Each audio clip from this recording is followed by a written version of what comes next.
జాతీయ అధ్యక్ష పదవి. సంఘ్ పెద్దలు ఏం చెప్తున్నారు అంటే కొద్దిమంది ఇది వాస్తవమో కాదో మనకు తెలియదు. ఎందుకంటే ఇది ఆర్ఎస్ఎస్ అధినేత మోహన్ భగవత్, నరేంద్ర మోడీ, అమిత్ షా, నడ్డా, కొద్దిమంది రాజ్నాథ్ సింగ్ లాంటి కొద్దిమంది ప్రముఖులకు మాత్రమే ఐడియా ఉంటుంది ఏం జరుగుతుందో. అంటే భరత్, ఇక్కడ ఈ మధ్య ప్రధాని నరేంద్ర మోడీ ప్రత్యేకంగా నాగ్పూర్ వెళ్లారు కదా, ఆర్ఎస్ఎస్ ప్రధాన కేంద్రానికి వెళ్ళడానికి కారణం ఏంటి? ఆర్ఎస్ఎస్ పెద్దలతో ఏం చర్చించుకుంటారు?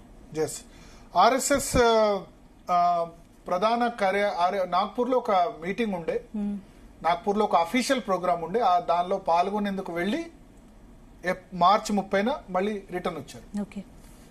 సో ఇక్కడ అప్పుడు ఏం స్పెక్యులేషన్ జరిగిందంటే కొద్దిమంది రాశారు మీడియాలో ఏంటంటే ఆర్ఎస్ఎస్ నరేంద్ర మోడీని ప్రధానమంత్రి పదవి నుంచి తప్పుకోమంది. ఎందుకు?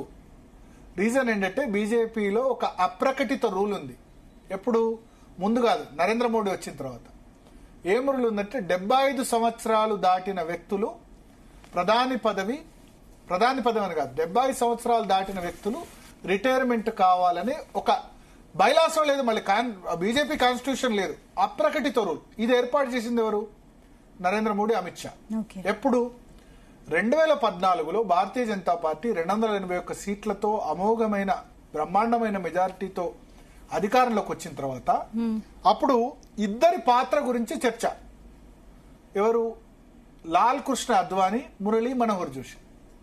అద్వానీని 2009లో ప్రధానమంత్రి అభ్యర్థిగా ప్రకటించారు, బట్ ఆయన గెలవలేదు. ఆ ఎన్నిక కాంగ్రెస్ పార్టీ గెలిచింది. అద్వానీ నరేంద్ర మోడీ ప్రధాని అభ్యర్థిత్వాన్ని తీవ్రంగా వ్యతిరేకించారు. ఆయన ప్రధానమంత్రి క్యాండిడేట్ గా అనౌన్స్ చేస్తే పార్టీ నుంచి రాజీనామా చేసి మళ్ళీ విత్డ్రా చేసుకున్నారు. సో ప్లస్ మురళీ మనోహర్ జోషి 2014లో కంటెస్ట్ చేశారు అలహాబాద్ నుంచి. బట్ అప్పుడు ఆయన ఎలక్షన్స్ నడుస్తూ ఉండగా నరేంద్ర మోడీకి వ్యతిరేకంగా స్టేట్మెంట్ ఇచ్చారు. ఆ మోడీ సంబంధించిన హవా నాకు ఎక్కడ కనబడట్లేదు, ఎలక్షన్ నడుస్తుండగా మధ్యలో. అంటే ఒక సీనియర్ పార్టీ ఫంక్షన్ ఆ విధంగా స్టేట్మెంట్ చేస్తారని ఎవరు ఊహించలేదు. సో ఈ ఎన్నిక పూర్తయిన తర్వాత అద్వానీని తర్వాత మురళీ మనోహర్ జోషిని ఏం చేస్తారు అన్న చర్చ తలెత్తింది. సో బీజేపీలో అత్యున్నత నిర్ణాయక మండలి ఏంటంటే పార్లమెంటరీ బోర్డు. కాంగ్రెస్ పార్టీలో అత్యున్నత నిర్ణాయక మండలి CWC, Congress working committee. Bharatiya Janata పార్టీలో అత్యున్నత నిర్ణయాలు ఏమైనా తీసుకోవాలంటే పార్టీలో పార్లమెంటరీ బోర్డు. ఎన్నికల్లో టికెట్లు ఇచ్చేది సిఈసి, సెంట్రల్ ఎలక్షన్ కమిటీ. ఇవి రెండు చాలా ఇంపార్టెంట్. టికెట్లకు central election committee, parliamentary board important. General గా పార్లమెంటరీ బోర్డులో ఏంటంటే మాజీ అధ్యక్షులందరికీ కూడా పార్లమెంట్ బోర్డులో స్థానం ఉంటుంది. మాజీ అధ్యక్షులు ఎవరైతారో వాళ్ళు. సో అంతకుముందు వెంకయ్యనాయుడు మాజీ అధ్యక్షుడు, నితిన్ గడ్కరీ మాజీ అధ్యక్షుడు, అట్లాగే మురళీ మనోహర్ జోషి ప్లస్ లాల్ కృష్ణ అద్వానీ కూడా మాజీ అధ్యక్షులే, రాజ్నాథ్ సింగ్ మాజీ అధ్యక్షులు. వీళ్ళందరికీ ఆటోమేటిక్ గా పార్లమెంటరీ బోర్డు రావాలి, పార్లమెంటరీ బోర్డు మెంబర్షిప్ రావాలి. ఎందుకంటే అది రూల్ కాదు, బట్ ఒక కన్వెన్షన్, సంప్రదాయం. ఇప్పుడు పార్లమెంట్ ఉభయ సభలను ఉద్దేశించి రాష్ట్రపతి ప్రసంగించడం అన్నది రూల్ కాదు, సంప్రదాయం. అసెంబ్లీ ఉభయ సభలను ఉద్దేశించి గవర్నర్ ప్రసంగించడం అన్నది కంపల్సరీ రూల్ ఏం కాదు, అది సంప్రదాయం. మీరు ప్రభుత్వం పిలిచి ఇన్వైట్ చేయడం సంప్రదాయం వేరు, రూల్ వేరు. ఖచ్చితంగా చేయాలన్నది రూల్ వేరు. సో రాజ్యాంగంలో ఎక్కడ లేదు రాష్ట్రపతి, బట్ రాష్ట్రపతి ఈజ్ ఆల్సో పార్లమెంట్ లో ఒక భాగం. లోక్సభ, రాజ్యసభ, రాష్ట్రపతి ముగ్గురు కలిస్తే పార్లమెంట్ అవుతుంది. అందుకని ఉభయ సభలను ఉద్దేశించి రాష్ట్రపతి ప్రసంగిస్తూ ఉంటారు బడ్జెట్ సమావేశాల్లో లేదా ప్రభుత్వం ఏర్పడ్డ తొలి సమావేశాలు. సో అట్లాగే ఇప్పుడు భారతీయ జనతా పార్టీలో జనరల్ గా పార్లమెంటరీ బోర్డులో మాజీ అధ్యక్షులు కూడా మెంబర్ కావాలి. కానీ లాల్ కృష్ణ అద్వానీని గాని మురళీ మనోహర్ జోషిని గాని ఇద్దరిని అప్పుడు పార్లమెంటరీ బోర్డు మెంబర్స్ చేయలేదు. ఎందుకంటే వాళ్ళు చాలా సీనియర్స్. మళ్ళీ వాళ్ళు పార్లమెంటరీ బోర్డులో ఏం ప్రతిఘట ఇష్యూస్ మీద, గవర్నమెంట్ ఫంక్షన్ మీద ఏం చేస్తారన్న ఉద్దేశంతో వాళ్ళు ఏం చేశారంటే మార్గదర్శక్ మండల్ అని ఒకటి పెట్టారు. అంటే మనకు మార్గదర్శి చేసేది అంటే ప్రభుత్వానికి, పార్టీకి మార్గదర్శక చేసి, ఆ మార్గదర్శక మండలిలో మెంబర్స్ ఎవరంటే Amit Shah,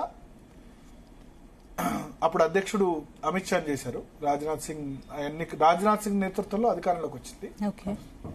Rajnath Singh, Amit Shah, Narendra Modi, LK Advani plus Murali Manohar Joshi parliamentary board member గా కాకుండా వాళ్ళని మార్గదర్శక మండలిలో చేర్చారు. చేర్చి ఏం చెప్పారంటే రీజన్ 75 సంవత్సరాలు దాటిన తర్వాత మేము ఇక నుంచి పార్టీలో రిటైర్మెంట్ అన్నది ఉంటుంది, అంటే 75 సంవత్సరాల తర్వాత క్రియాశీల రాజకీయాల్లో ఉండరు అని ఒక రూల్ చెప్పారు. ఓకే. సో అద్వానీ మురళీ మనోహర్ జోషికి ఇద్దరికి 75 సంవత్సరాలు దాటింది కాబట్టి వాళ్ళు మార్గదర్శక మండలిలో ఉంటారు, పార్లమెంటరీ బోర్డులో ఉండరు అని చెప్పారు.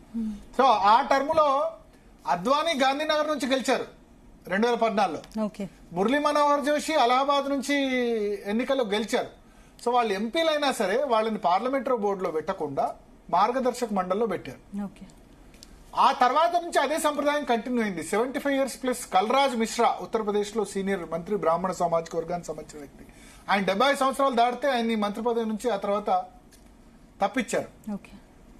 సో ఆల్మోస్ట్ కంటిన్యూ అయింది. ఒక యడ్యూరప్ప కొంత ఎక్సెప్షన్ ఇచ్చారు. ఆయన కూడా 76, 77 కాగానే కర్ణాటక ముఖ్యమంత్రి పదవి నుంచి అర్ధాంతరంగా తప్పించి యడ్యూరప్ప బదులు మళ్ళీ అక్కడ మనకు బొమ్మాయిని కర్ణాటక ముఖ్యమంత్రిగా చేశారు, గుర్తునే ఉంటుంది కదా.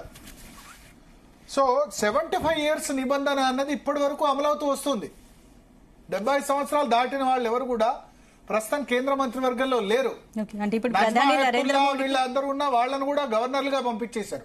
మళ్ళీ గవర్నర్ పదవికి దీన్ని వర్తింపజేయలేదు. బట్ పార్టీలో ప్రభుత్వంలో మాత్రం 75 సంవత్సరాలు దాటిన వాళ్ళు ఎవరికి ఎగ్జంప్షన్ లేదు. సో ఇప్పుడు మోడీ ఇప్పుడు నరేంద్ర మోడీ